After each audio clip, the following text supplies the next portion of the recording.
সন্ধ্যে থেকেই টিপটিপ করে বৃষ্টি পড়ছে, মেঘলা আকাশ, মাঝে মাঝে দমকা বাতাস এসে ঢুকছে ভিতরে। ডক্টর হৃদয়গুপ্ত তার চেম্বারে একা বসে আছেন। কম্পাউন্ডার আজ আসেনি। এখন প্রায় রাত 10টা, 3.5 ঘন্টা হয়ে গেল, অথচ একজন রোগীরও মুখ দেখতে পাননি তিনি। এমন তো আগে কখনো হয়নি। ডক্টর গুপ্ত দরজার সামনে এসে দাঁড়ালেন। রাস্তা প্রায় ফাঁকা, আর কি কেউ আসবে? ভাবতে ভাবতে দেখলো ঝুপ করে চেম্বারে আলো নিভে গেল। হয়তো লোডশেডিং হয়েছে। অন্ধকারে ডাক্তারবাবুর শরীর কেমন যেন শিরশির করে উঠল। মনে হলো কেউ যেন ভিতরে ঢুকছে। টর্চ জ্বালিয়ে খুঁজলেন আনাচে কনাচে, কেউ কোথাও নেই। এবার সত্যিই ভয় করছে। চেম্বারে একা বসে থাকতে সাহস পেলেন না। কারোর উপস্থিতি বেশ টের পাচ্ছেন। টর্চের আলোতে কেউ নজরে পড়ছে না। বারবার টর্চ জ্বালাচ্ছেন আর নেভাচ্ছেন। ক্ষণিক আলো ও অন্ধকারের ভিতরে পরিবেশটা একেবারে গা ছমছমে হয়ে উঠেছে। চলে যাবার কথা ভাবছেন, অথচ কিছুতেই চেম্বার ছেড়ে বেরোতে পারছেন না। এক অদৃশ্য শক্তি যেন তাকে টেনে ধরে আছে।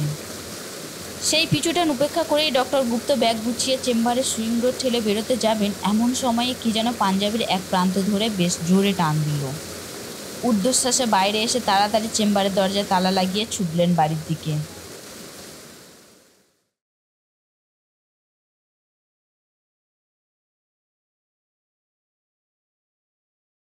নিজের ঘরে এসেও স্বস্তি পেলেন না। বুকের মধ্যে এক আতঙ্ক দাপিয়ে বেড়াচ্ছে। স্ত্রীকে বললেন, আমাকে এক গ্লাস জল দাও তো, পিপাসায় গলাটা শুকিয়ে গেছে। হ্যাঁ হ্যাঁ, এক্ষুনি দিচ্ছি। স্ত্রী জল নিয়ে এসে থমকে দাঁড়ালেন। ডাক্তারের চোখ দুটোতে জমাট বাঁধা ভয়। ঘরের চারিদিকে এলোমেলো তাকিয়ে কাকে যেন খুঁজছেন। হঠাৎ অজ্ঞান হয়ে মেঝেতে পড়ে গেলেন। স্ত্রী তাড়াতাড়ি করে তার হাতে থাকা জলের গ্লাস থেকে জল ছিটিয়ে দিতেই কিছুক্ষণ পর ডাক্তারের জ্ঞান ফিরে এলো। তিনি উঠে বসলেন। স্ত্রী জিজ্ঞাসা করলেন, তোমার কি হয়েছিল? শরীর খারাপ লাগছে? ডাক্তারের আর কিছুই মনে পড়ছে না। তখন সম্পূর্ণ স্বাভাবিক বললেন, আমাকে এভাবে জল দিয়ে ভিজিয়েছো কেন? তোমার জ্ঞান ফেরাতে। চেম্বার থেকে এসে তুমি অজ্ঞান হয়ে গিয়েছিলে। তোমার মনে নেই কি হয়েছিল? বলতে পারো? কি জানি কি হয়েছিল, আমার কিছু মনে পড়ছে না। পরের দিন বেলা 8টা নাগাদ ডাক্তার বেরোলেন। অন্য দিনের তুলনায় আজ একটু দেরিতে। 7:30 থেকেই রোগী আসতে শুরু করে, তাই তিনি তাড়াতাড়ি গিয়ে হাজির হলেন চেম্বারের সামনে। দেখলেন চেম্বারের সামনেরটা একেবারেই ফাঁকা। আজও রোগী আসেনি। হয়তো দরজা বন্ধ থেকে ফিরে গেছে। ভিতরে ঢুকেই তিনি ঘাবড়ে গেলেন। আলো জ্বলছে, কে জ্বালালো? কাল রাতে তো আলো হঠাৎ নিভে গিয়েছিল। তিনি নিজের চোখে দেখেছেন কাল হঠাৎ আলো নিভে গেছিল। ব্যাপার স্যাপার কিছুই তার ঠিক লাগছে না। কম্পাউন্ডার আজও আসেনি। হঠাৎ ঘরের মধ্যে দেখতে পেল একটা কালো নেড়ি কুত্তা। কোথা থেকে এলো? তিনি যেই তাকে তাড়াতে যাবেন, অমনি নিমেষের মধ্যে কোথা থেকে যেন হাওয়া হয়ে গেল কুকুরটি।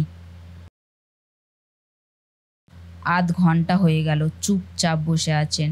কোনো রোগী নেই। দেশ থেকে কি অসুখ বিসুখ একেবারে বেপাত্তা হয়ে গেল নাকি? হঠাৎ ডাক্তারের মনে হলো টেবিলের তলায় হামাগুড়ি দিয়ে কি যেন পা দুটো জাপটে ধরেছে। ছাড়িয়ে নেওয়ার চেষ্টা করলেন, কিন্তু ছাড়িয়ে নেওয়া তার সাধ্যের বাইরে। চিৎকার করে উঠলেন, কে কে কে ওখানে? কে? কোনো সাড়া নেই। নিচু হয়ে যে টেবিলের তলায় উঁকি দেবেন সেই উপায়ও নেই। আচ্ছা জ্বালাতন! ডাক্তার হুঙ্কার ছাড়লেন, সাহস থাকে তো টেবিলের তলা থেকে বেরিয়ে আয়। তাতেই কাজ হলো। পা দুটো হাতের শক্ত বাঁধন থেকে মুক্তি পেল, অথচ কেউ তো তলা থেকে বেরিয়ে এলো না। ঠিক তখনই দরজার পাশে দেখতে পেলেন সেই নেড়ি কুত্তাটা। কোথা থেকে এলো? ডাক্তারের দিকে কটমট করে তাকিয়ে রয়েছে। কুকুরটার চোখে যেন হিংস্রতা দাউ দাউ করে জ্বলছে। ডাক্তার ভয় পেয়ে চোখ ঘুরিয়ে নিতেই শুনতে পেলেন এক অট্টহাসি। চেম্বারের বাতাসে তারই প্রতিধ্বনি ডাক্তারের কান ঝালাপালা করে দিচ্ছে। এই ঘরে নিশ্চয়ই কেউ আছে।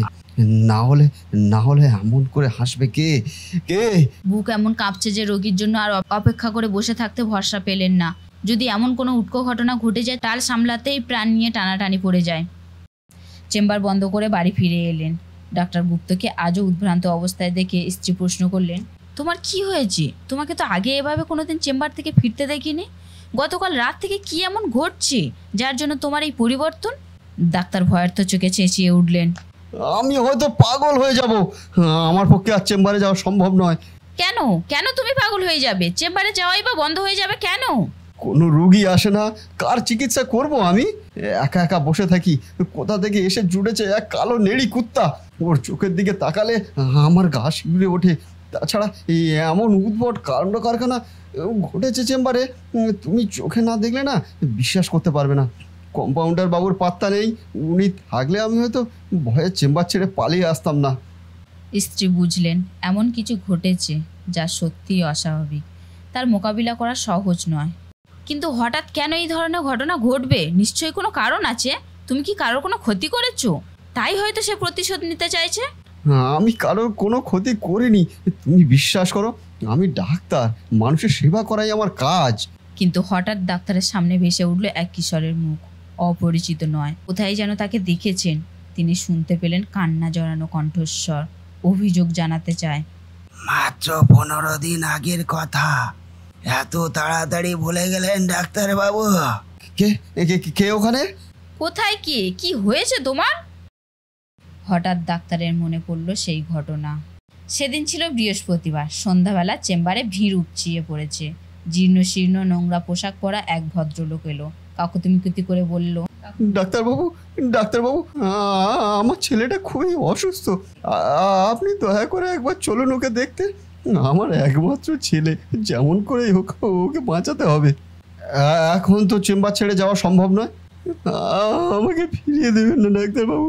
চিকিৎসার অভাবে আমার ছেলেটা মরে গেলে আমি পাগল হয়ে যাব ডাক্তারবাবু। আপনি দয়া করে চলুন একবার। তার জন্য আমি কি করতে পারি বলুন? আপনি ছেলেকে হাসপাতালে নিয়ে যান। আমি তো আর এতগুলো রোগী ছেড়ে একজনের জন্য আপনার বাড়িতে যেতে পারি না। ও, বুঝতে পেরেছি। আপনি হয়তো ভাবছেন ফিস দেওয়ার মতো আর্থিক ক্ষমতা আমার নেই, তাই আপনার আপত্তি। হ্যাঁ তাই, আমি তো আর এখানে দাতব্য চিকিৎসালয় খুলে বসিনি। আপনি জানতো এখান থেকে আপনার শুধু টাকা চাই, টাকা। জীবন বাঁচানো আপনার কাজ নয়। আপনার কোনোদিনও ভালো হবে না, দেখবেন। আমার ছেলের যদি কিছু হয় ও কোনোদিন আপনাকে ছেড়ে দেবে না, কোনোদিনও না। লোকটা পাগলের মতো ছুটে বেরিয়ে গেছিল চেম্বার থেকে। তারপর ডাক্তার জানেই না ছেলেটির কি হয়েছিল। চিকিৎসার অভাবে হয়তো সেদিন ছেলেটি মারা গিয়েছিল। না, আজ মনে হচ্ছে সেদিন সত্যিই অপরাধ করেছিলাম। ওভাবে লোকটাকে ফিরিয়ে দেওয়া উচিত হয়নি। কিন্তু এই ঘটনা তিনি স্ত্রীর কাছে প্রকাশ করতে সংকোচ বোধ করলেন। শুধু বেদনার্ত চোখে তাকিয়ে রইলেন স্ত্রীর দিকে। তুমি ভেঙে পড়ো না, সব ঠিক হয়ে যাবে। আপাতত ডাক্তার চেম্বারে যাওয়া বন্ধ রেখেছেন, কিন্তু মাঝে মাঝেই দেখতে পান সেই কিশোরের মুখ। ওকে যেন তাড়িয়ে নিয়ে বেড়াচ্ছে। নিশ্চিন্তে ঘুমাতে পর্যন্ত পারছেন না, ঘুমের মধ্যে আর্তনাদ করে ওঠেন। সেদিন সন্ধ্যাবেলায় ডাক্তারবাবু বসে বসে কি যেন ভাবছেন। স্ত্রী গেছেন দোকানে। এমন সময় একজন লোক এলো। তার শরীর জুড়ে উদ্বিগ্নতার ছাপ, চোখে দুশ্চিন্তার কালি জড়ানো। বলল, ডাক্তারবাবু, ডাক্তারবাবু, আপনাকে চেম্বারে না পেয়ে ছুটে আসতে বাধ্য হলাম। আমার ছেলেটা খুবই অসুস্থ, আপনাকে এখনই একবার যেতে হবে। আপনার বাড়ি কত দূরে? এই তো সামনে, যেতে আসতে মাত্র 20 মিনিট। কথাটা শুনেই ডাক্তারের যেন কেমন খটকা লাগলো। এই কথা আগেও একবার সেই লোকটার মুখ থেকে শুনেছেন, কিন্তু এ তো তার মতো দেখতে নয়। ডাক্তারকে চিন্তিত দেখে লোকটি বলল, আপনি কি টাকার কথা ভাবছেন? আমি ফিস দেব, যদি আমার কথা বিশ্বাস না করেন আমি আগাম দিয়ে দিচ্ছি। এই বলেই সে পকেট থেকে 100 টাকার নোট বের করে ডাক্তারের হাতে দিলেন। এবার ডাক্তার আপত্তি করলেন না। স্ত্রী ফিরে আসা পর্যন্ত অপেক্ষা করার ধৈর্য হারিয়ে ফেললেন। তিনি ব্যাগ হাতে নিয়ে বেরিয়ে পড়লেন, ঘরের দরজা খোলা রেখেই। হনহন করে এগিয়ে চলেছেন। অচেনা লোকের সঙ্গে ডাক্তারকে দেখেই স্ত্রী চমকে উঠলেন। হ্যাঁ গো, কোথায় যাচ্ছ তুমি? কার সাথে যাচ্ছ? শুনছো আমার কথা শুনছো? কিন্তু ডাক্তারের তাতে কোনো ভ্রুক্ষেপ নেই। স্ত্রীর ডাকে সাড়া দিলেন না, উপরন্তু হাঁটার গতি এমন বাড়িয়ে দিলেন যে মুহূর্তের মধ্যে চোখের সামনে দিয়ে অদৃশ্য হয়ে গেলেন। লোকালয় ছাড়িয়ে চলে এসেছেন এক নির্জন মাঠে। এতক্ষণে ডাক্তারের সম্বিত ফিরে পেলেন। কোথায় গেল লোকটি? একা একা কোথায় চলেছেন তিনি? চারিদিকে ঘন অন্ধকার, মাঝে মাঝে গোঙানির শব্দ ভেসে আসছে বাতাসে। হঠাৎ তীব্র আর্তনাদে কেঁপে উঠল নির্জনতা। পথ দেখাবার কেউ নেই। হঠাৎ কোথা থেকে এলেন এক কিশোর। ডাক্তারকে বললেন, চলুন আমার সঙ্গে, আপনাকে আমি ঠিক জায়গায় পৌঁছে দেব। কে কে তুমি? তোমাকে খুব চেনা চেনা লাগছে। কিশোরের অট্টহাসিতে ডাক্তারের বুকের রক্ত হিম হয়ে এলো। কিশোর বললেন, আপনি কেন এসেছেন এখানে? টাকার লোভ আর সামলাতে পারেননি, তাই না? তুমি তুমি কি করে জানলে? আপনি ডাক্তার, রোগী দেখবেন, টাকা পাবে। আপনি তো দাতব্য চিকিৎসালয় খোলেননি যে বিনা পয়সায় চিকিৎসা করবেন। কথাগুলো ও শুনেছে কার কাছে? ও এখানে এলো কোথা থেকে? পদ্মা কাতে ছুটে এসেছে কেন? কোথায় নিয়ে যেতে চাইছে আমাকে? হঠাৎ কোথা থেকে ডাক্তারের চারপাশে আগুন জ্বলে উঠলো, আর সেই অগ্নিশিখার মধ্যে কিশোরের মুখ যন্ত্রণায় চিৎকার করছে, চোখ দুটো ঝলসে গেছে, আগুন পোড়া এক হাত তুলে ডাকছে। আয় আয়, কাছে আয়, তাড়াতাড়ি আয়, আমার পাশে এসে শুয়ে পড় এই চিতার আগুনে, দেখবি কি মজা। ডাক্তার বুঝলেন মৃত্যু এগিয়ে এসেছে কাছে, চিৎকার করে উঠলেন, আমাকে বাঁচাও, বাঁচাও, কে কোথায় আছো? বাঁচাও, আমাকে বাঁচাও, বাঁচাও, আমাকে বাঁচাও। আগুন নিভে গেল। ডাক্তার দেখলেন তার সামনে দাঁড়িয়ে তার স্ত্রী। নিজের চোখে বিশ্বাস করতে পারছেন না, অবাক বিস্ময়ে জিজ্ঞাসা করলেন, তুমি তুমি এখানে কি করে এলে? আমাকে কি যেন নিয়ে এলো এখানে, শেষে আমাকে বলল তুমি এই জঙ্গলে আমার জন্য অপেক্ষা করছো। জঙ্গলে আসার কথা কি আমার ছিল? আমাকে কেমন করে কে যেন এখানে নিয়ে এলো, আমি কিছুই বুঝতে পারছি না। তুমি এখন এখান থেকে চলে যাও, চলে যাও। তুমিও আমার সঙ্গে চলো, আর দেরি করো না, আমাদের যে করেই হোক এখান থেকে পালাতে হবে, তাড়াতাড়ি চলো। কিন্তু কোনো দিকে যাবার পথ নেই, চারিদিকে জ্বলে উঠেছে চিতার আগুন। আগুনের শিখা ধীরে ধীরে আকাশের দিকে উঠে একসাথে মিলে গেল। মাঝখানে অসহায় দুজন, তাদের আর্তনাদ কোনো পাখির কানেও গিয়ে পৌঁছালো না। এই নির্জন জঙ্গলের বুকে তাদের বাঁচাতে কেউ ছুটে এলো না।